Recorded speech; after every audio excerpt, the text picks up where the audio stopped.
entering the Indian Council House.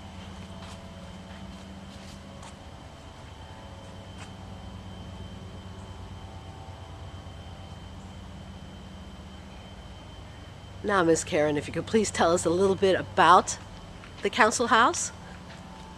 Okay. First of all, Sonia, I'm not the director of the museum. I'm in charge of the interpretive programs and the education programs.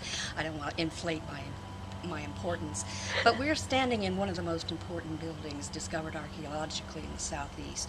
This is a reconstruction of the foundation of the council house that we found during doing archaeological excavations.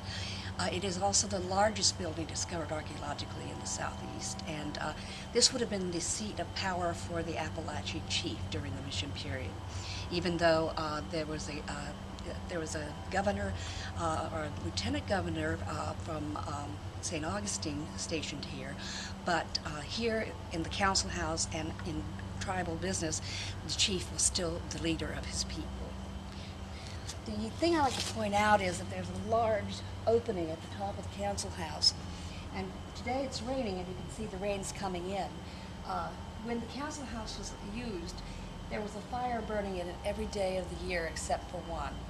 And so the fire would basically push the wet air up and out, and or would evaporate it before it hit the ground.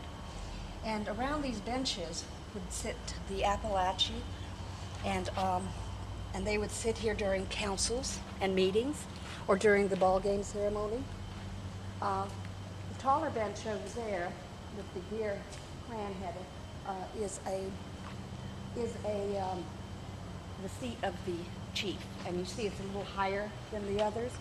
And the chief and his counselors would sit on that bench, and on either side, if there are other lesser chiefs, or during the ball game, you might perhaps want to have one of the best ball players sitting up there, because they really, really revered good ball players. That's something like what goes on today too. But I mentioned the ceremony before the ball game.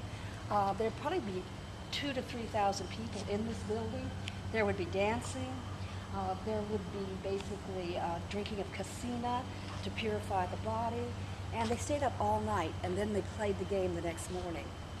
And the game was usually played between two rival villages, and they were playing for the bragging rights, of course, but the game was not just a game. It was a ritual to bring the spring rain so that the crops would be watered.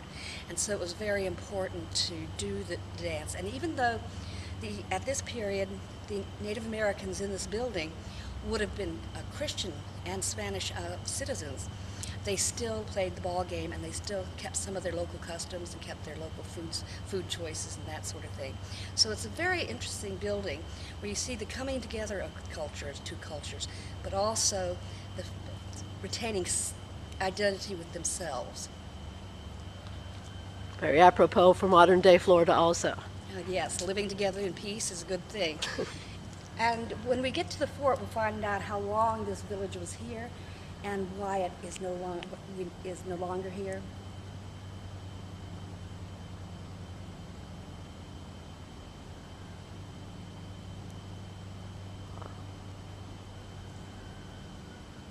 You'll notice that the roof is a little bit patchy, but we have received an appropriation from the state of Florida to re-thatch the roof, and I think that's actually going to be quite a project, and it's going to be fun to watch. So I invite you back to see the re-thatching of the council house. Well, I'll be here. I hope our readers will be too. Thank you. We'll go on to the next one then. Yes. Thank you.